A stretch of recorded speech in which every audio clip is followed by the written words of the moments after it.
इससे भी आपका 1-2 सवाल रहेगा।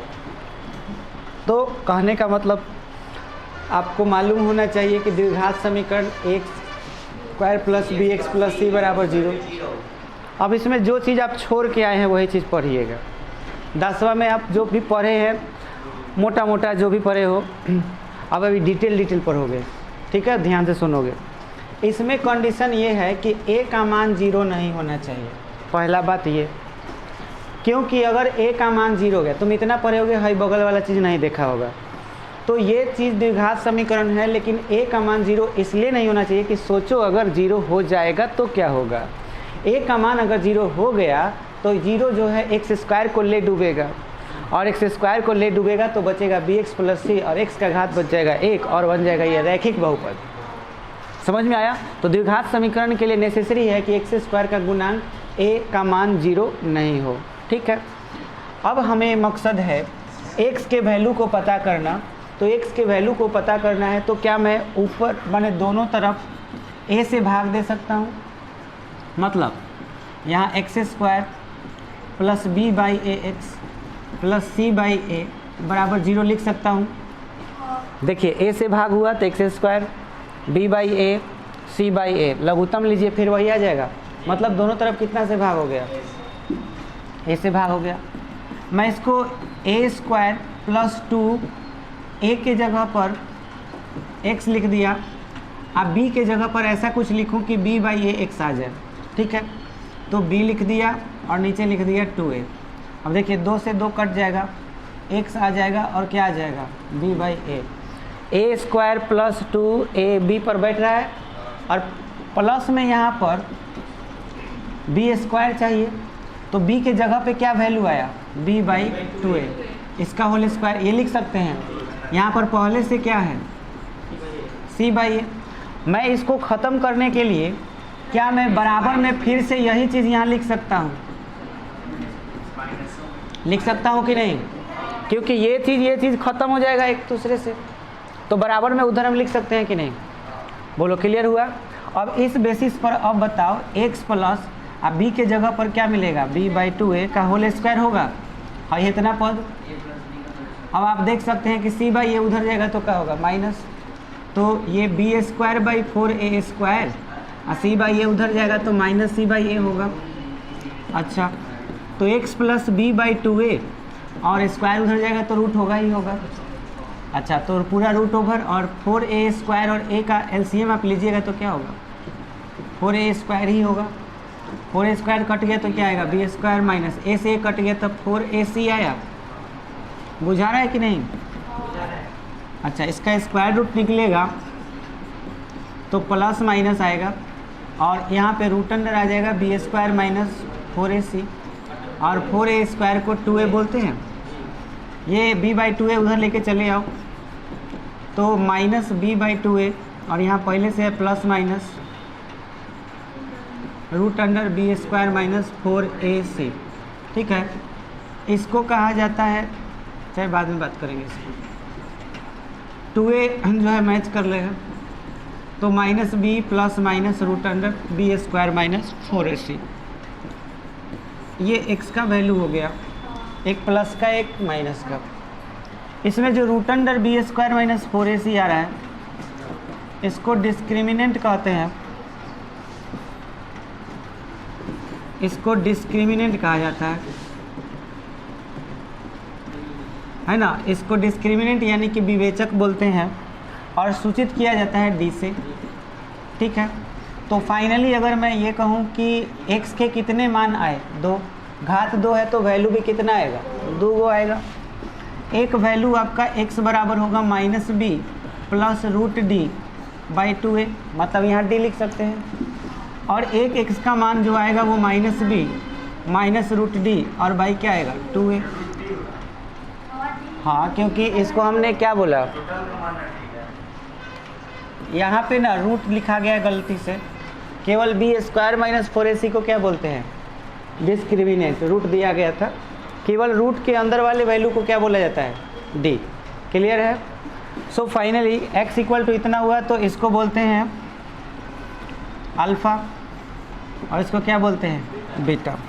क्लियर हुआ? अब चलिए, अल्फ़ा बीटा हुआ हमारा पहला समीकरण, क्या था भाई, x square, a x square plus b x plus, यही ना था। तो थोड़ा सा इसी पर हम लोग अभी रिसर्च करेंगे। ज़रा अल्फ़ा प्लस बीटा को जोड़ के देखते हैं क्या आता है।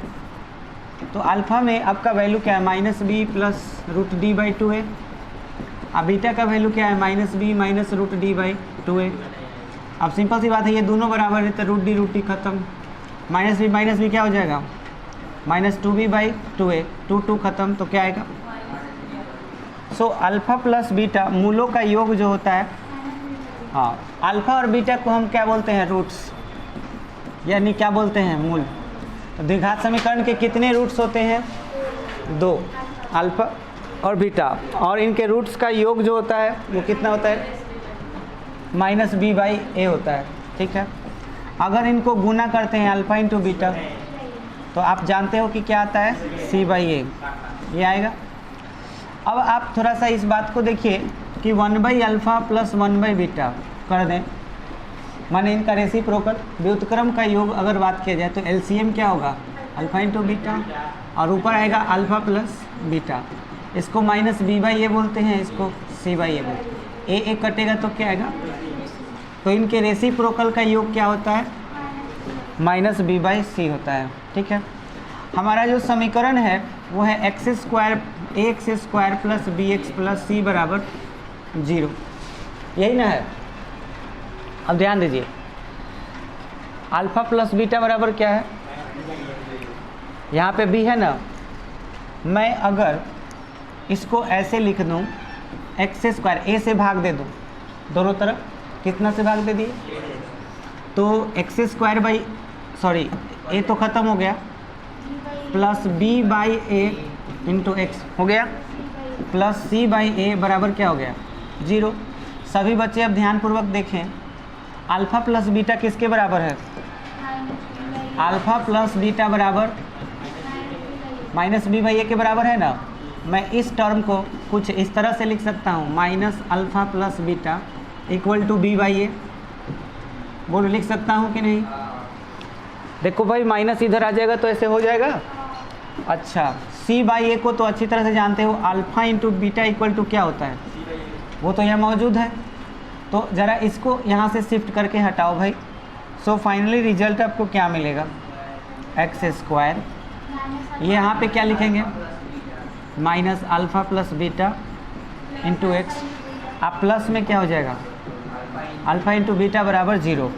This is the most important, कि ये एक ऐसा समीकरण हो गया जिसमें अल्फ़ा प्लस बीटा और अल्फ़ा इंटू बीटा का वैल्यू पता हो तो तुम पता कर सकते हो एक द्विघात समीकरण। समझ में आया। लाइक एक क्वेश्चन का एग्जाम्पल ले लेते हैं। मान के चलिए कि आपको मूलों का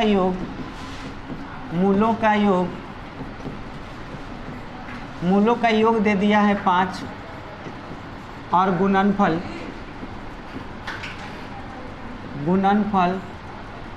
-3 है ना। तो समीकरण बताओ क्या होगा, द्विघात समीकरण। तो x square minus alpha plus beta के जगह पर 5x, ये क्या हो जाएगा, -3 बराबर 0।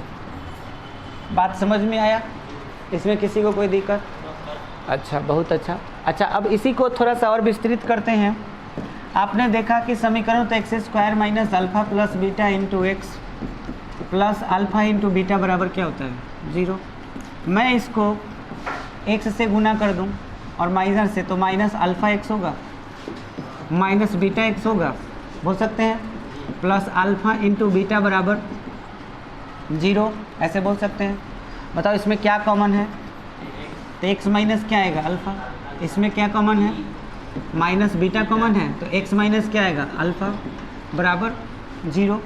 सो आएगा x minus alpha into x minus beta बराबर 0। यानी कि किसी भी जगह पर अब x माइनस अल्फ़ा कोई भी गुणनखंड आ रहा है किसी द्विघात समीकरण का, तो द्विघात समीकरण में x माइनस अल्फ़ा को भी 0 के बराबर कर दें अगर, या x माइनस बीटा को 0 के बराबर कर दें, ठीक है, तो हमें इसका जो है मूल पता चल जाएगा। जैसे लाइक अगर आपका क्वेश्चन हो कि भाई क्वेश्चन है कि x minus 4a into x minus 3a equal to 0। So A alpha का वैल्यू क्या होगा भाई? तो बस 4a हो जाएगा और बीटा का वैल्यू क्या हो जाएगा? 3a। कैसे हुआ? क्योंकि ये वाला और ये वाला का गुणनफल किसके बराबर है? 0 के बराबर। तो x माइनस अल्फ़ा बराबर 0 करेंगे तो x बराबर अल्फ़ा आएगा। तो अब देख रहे हो कि x माइनस 4a है तो अल्फ़ा का वैल्यू क्या होगा? 4a, क्योंकि 4a 0 के उधर चला गया।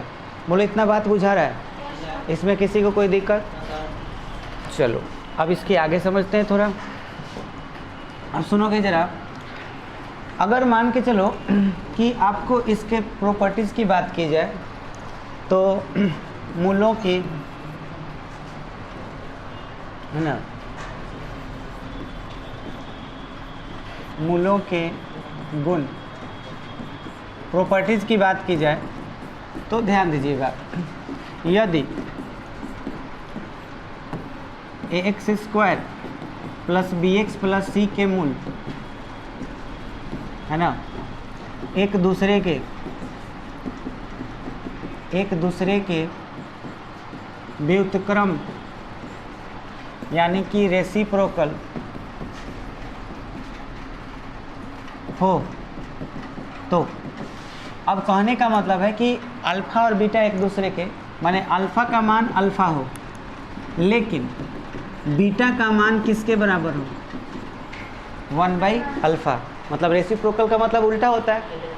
तो अल्फ़ा का मान अल्फ़ा है, ठीक है भाई, लेकिन बीटा का मान क्या है? 1/अल्फ़ा। सो आप अभी पढ़े हो कि अल्फ़ा प्लस बीटा बराबर क्या होता है? और अल्फ़ा इंटू बीटा बराबर c/a। हम किसी एक का यूज करते हैं, इसको यूज करने में ज़्यादा फ़ायदा है। तो इसका अगर हम यूज करते हैं ये वाला टर्म, तो इस वाले टर्म में देखिए क्या है? अल्फ़ा, बीटा का वैल्यू क्या है और बराबर क्या है? c/a। तो अल्फ़ा से अल्फ़ा ख़त्म, बोलो a बराबर क्या आएगा? c आएगा। यानी कि जो द्विघात समीकरण में उनके मूल एक दूसरे के व्युत्क्रम होंगे तो 100% उस द्विघात समीकरण का a और c का वैल्यू क्या होगा? बराबर होगा। जैसे इस पर सवाल रहे, मान लीजिए सवाल रहेगा एक द्विघात समीकरण, है ना, कि मूल क्रमशः, ठीक है, अगर दिया हुआ है जैसे कि मूल क्रमशः में लिख दिया 5 और 1/5 है, तो वह समीकरण है ना। अब जैसे कहने का मतलब है कि एक द्विघात समीकरण के मूल दे दिया, एगो 5 दे दिया और एगो क्या दे दिया? 1/5 दे दिया। अब आपको खोजना पड़ जाएगा कि यार इसका कौन सा समीकरण होगा, ठीक है। तो आपको ऑप्शन अगर जैसे कि आपको ये बात पता है कि ये दोनों एक दूसरे के क्या हैं? उल्टा है, और उल्टा होंगे तो उस कंडीशन में इनका और इनका जो a और c का वैल्यू होगा वो आपस में क्या आएगा? बराबर आएगा। दूसरा चीज़ कि a और c भले ही बराबर आएगा, लेकिन अगर ऑप्शन की बात करें, जैसे कि मान के चले हमको इसको सॉल्व करना, ऑप्शन छोड़ो डायरेक्ट आंसर पर आते हैं। हमारा आंसर है x square minus alpha plus beta into x, अब प्लस में क्या होगा? c। तो आपको ज़्यादा कुछ सोचना नहीं है, ये वाला और ये वाला वैल्यू में सॉरी यहाँ पे होता है अल्फ़ा इंटू बीटा बराबर क्या होता है? 0 होता है। तो एक्स स्क्वायर का एक्स स्क्वायर होगा, ठीक है, माइनस अल्फ़ा प्लस बीटा बराबर क्या होगा? तो 5 और 1/5 जोड़ लो तो कितना आएगा?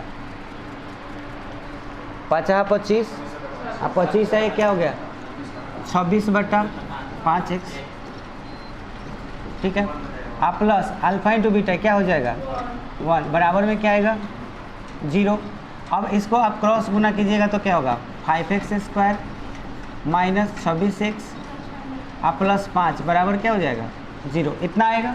अब आप देखिए ये वाला वैल्यू और ये वाला वैल्यू, a है और ये क्या है? c है, तो a बराबर c आया कि नहीं? आ गया। तो आंसर तो हमारा ये हो जाएगा।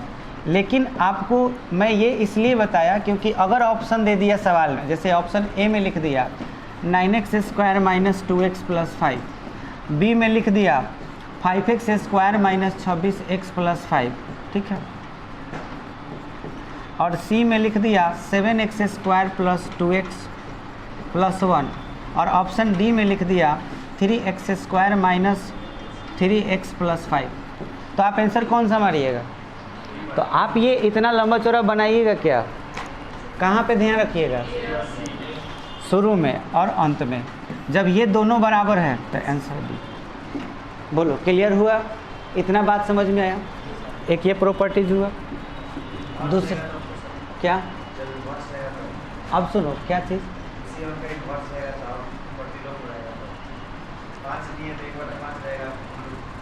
5 और 1/5 रहे तो क्या मतलब हम समझिए? हाँ, एक अल्फा का मान 5 है और बीटा का मान क्या है? 1/5। तो रेसिप्रोकल तो अभी ये नहीं हुआ, देखो तो साबित भी तो कर दिए कि अगर रेसिप्रोकल होगा तबे तो ए बराबर सी होगा, दूसरा कोई कंडीशन हो भी नहीं सकता। ए बराबर सी है तो 100% उनके मूल क्या है? एक दूसरे के उल्टा है। समझ में आ गया?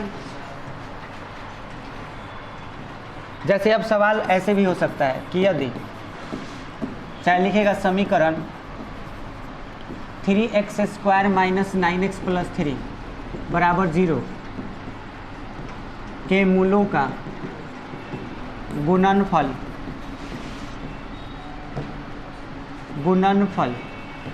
है। Option A 9, B -4/3, C 1, D 0। क्या मारोगे? आए सी। क्यों सी होगा भाई? शुरू में और लास्ट में बराबर है तो आपको मालूम है रेसिप्रोकल में गुना होता है तो क्या आता है? 1। तो आपको सोचना ही नहीं है ऐसे सवाल में, शुरू में और लास्ट में जब बराबर है तो गुना करके हमेशा क्या आएगा? 1 आएगा। इसलिए आंसर डायरेक्ट सी पर मारेंगे। शुरू और लास्ट में देखो आंसर सी, 1 जहाँ 1 लिखा हुआ है। बोलो क्लियर हुआ? अच्छा, और भी सवाल इस पर बन सकता है, बहुत सारे सवाल होंगे। अब दूसरे प्रॉपर्टीज़ पे आते हैं। जैसे आपका दूसरा प्रॉपर्टीज ये होगा कि यदि x² + bx + c के बराबर 0 के मूल, ठीक है, इसके जो मूल हैं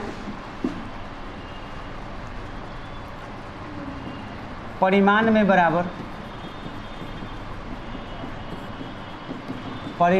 बराबर और चिन्ह में विपरीत हों। कहने का मतलब कि अगर अल्फ़ा का मान अल्फ़ा हो लेकिन बीटा का मान क्या हो? -अल्फ़ा। परिमाण में बराबर, चिन्ह में उल्टा ही प्लस, तो ये क्या है? माइनस। तो अब आपको मालूम है कि अल्फ़ा + बीटा बराबर होता है -b/a। अल्फ़ा और बीटा का मान क्या है? -अल्फ़ा। तो -b/a आया तो अल्फ़ा अल्फ़ा क्या हो गया? कट गया। क्रॉस गुना कीजिएगा तो क्या होगा? -b नहीं, b बराबर डायरेक्ट 0। यानी कि आपको याद रखना है कि ax² + bx + c में हाई वाला टर्म जो है ये क्या बन जाएगा? 0। तो उस कंडीशन में आपका समीकरण बनेगा ax² + c बराबर 0। यानी कि कभी भी मूलों का योगफल अगर 0 आ रहा है या फिर एगो प्लस में है एगो क्या है? माइनस में, तो उस कंडीशन में समीकरण हम क्या लिखते हैं? जैसे मान के चलो सवाल पूछा कि यदि किसी समीकरण द्विघात समीकरण, यदि किसी द्विघात समीकरण के मूल क्रमशः 4 और -4 है तो समीकरण होगा।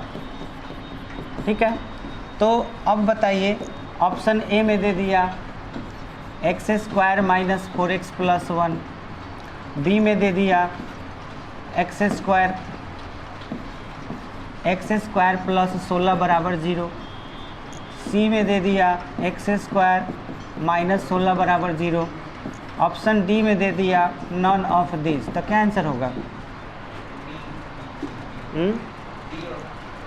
क्या होगा? डी। तो आपको मूलों का क्रमशः मान कितना दे दिया है? 4 - 4। देखो उल्टा दे दिया, तब बी का मान 100% क्या होगा? 0, यानी बीच वाला पद गायब। तब बीच वाला पद गायब तो है तो कभी नहीं होगा, ए नहीं होगा। अब आपका फॉर्मूला क्या होता है? X square minus alpha plus beta x plus alpha into beta. लेकिन अब फॉर्मूला में बीच वाला पदे गायब है, तो खाली लास्ट वाला कौन बचा? अल्फ़ा इंटू बीटा बचा ना जी। तो आंसर में हमको अगर निकालना है तो x square plus alpha into beta ही केवल यूज होगा, क्योंकि बीच वाला टर्म गायब है। किस वजह से? क्योंकि प्लस एक क्या है? माइनस है। तो एक्स स्क्वायर और 4 में -4 से गुना करोगे -16 बराबर 0। तो आंसर क्या हो जाएगा? सी। बोलो, क्लियर हुआ? अब आपको थोड़ा सा प्रकृति समझना है, मूलों की प्रकृति समझनी है।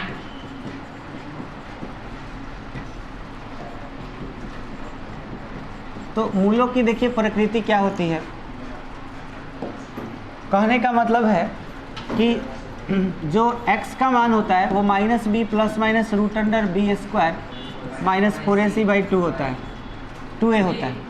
तो आप देखिए इसको हम d बोलते हैं ना, तो रूट के अंदर जो वैल्यू होता है यानी कि d का जो मान होता है, पहला बात अगर वो 0 के बराबर हुआ, बाई चांस d का मान किसके बराबर आ गया? 0 के बराबर, तो अब आप देख सकते हो कि इसका फॉर्मूला होता है b² माइनस 4ac बराबर 0, ये होता है। तो उस कंडीशन में ये 0 के बराबर आ जाएगा, तो b का मान √अंडर क्या हो जाएगा? सॉरी 2 √अंडर ac के बराबर होगा। ठीक है, d बराबर 0 होगा तो b निकालने के लिए क्या करेंगे? 2 √अंडर ac। कैसे? -4ac उधर गया, प्लस 4ac हो जाएगा। प्लस 4ac में 4 का वर्गमूल 2 हो जाएगा, ac का नहीं निकलेगा। और एक और चीज़ कि अल्फ़ा का मान चाहे बीटा का मान, ये दोनों का वैल्यू एकदम बराबर ही आएगा और एकदम एक ही चीज़ में आएगा, या तो प्लस में आएगा या तो माइनस में आएगा। क्योंकि ये अगर 0 हो गया, ये 0 हो गया तो प्लस माइनस का तो काम ही ख़त्म। तो बचा क्या? -b/2a। तो एकदम एक वस्तु तो एक प्रतिबिंब सेम टू सेम होगा और सेम वैल्यू प्राप्त होगा। तो अल्फ़ा बीटा बराबर क्या होगा? -b/2a। और ये होगा वास्तविक संख्या। समझ में आया? ये वास्तविक संख्या के रूप में आएगा, क्योंकि संख्या 2 तरह का होता है, काल्पनिक और वास्तविक। ठीक है, दूसरा कंडीशन ये है कि d का मान अगर निगेटिव हो, अर्थात d का मान छोटा हो किस चीज़ से? 0 से। निगेटिव नंबर आए यानी कि d का मान 0 से छोटा आ जाए, तो उस कंडीशन में x का जो अल्फ़ा का जो मान आएगा वो a प्लस ib के रूप में आएगा और माइनस ib के रूप में आएगा। x बराबर यानी कि x बराबर आएगा a प्लस माइनस ib के रूप में, जिसमें अल्फ़ा को a प्लस ib कहेंगे और बीटा को कहेंगे a माइनस ib। कैसे आएगा वो चीज़ को देखिए। जैसे d निगेटिव आ चुका है, तो जब d निगेटिव आएगा तो उस कंडीशन में हमारा अल्फ़ा का फॉर्मूला क्या होता है? -b प्लस √d होता है, लेकिन d तो निगेटिव है तो उसके लिए हम i का प्रयोग करते हैं √d और y क्या लिखते हैं? 2a। i क्या है? तो i का मतलब होता है √-1। समझ में आया? मतलब √-1 कॉमन ले लिया गया है, 2a। अब आप इसमें देखिए -b/2a और प्लस i या √d/2a में i, और इसको कहा जाता है रियल पार्ट ऑफ z। तो रियल पार्ट ऑफ z हमारा क्या है? -b/2a। और इमेजिनरी पार्ट ऑफ z हमारा क्या है? √d/2a। ठीक है, तो ये सर क्वेश्चन आते हैं रियल पार्ट और इमेजिनरी पार्ट निकालने के लिए। बीटा में आपका वैल्यू क्या आएगा? -b। अब देखो ये वाला पूरा a का स्थान ले लिया और ये वाला पूरा किसका स्थान ले लिया? b का, और i अपने जगह पर है। तो ठीक से अगर देखा जाए तो हमें x जो प्राप्त होता है वो किस रूप में प्राप्त होता है?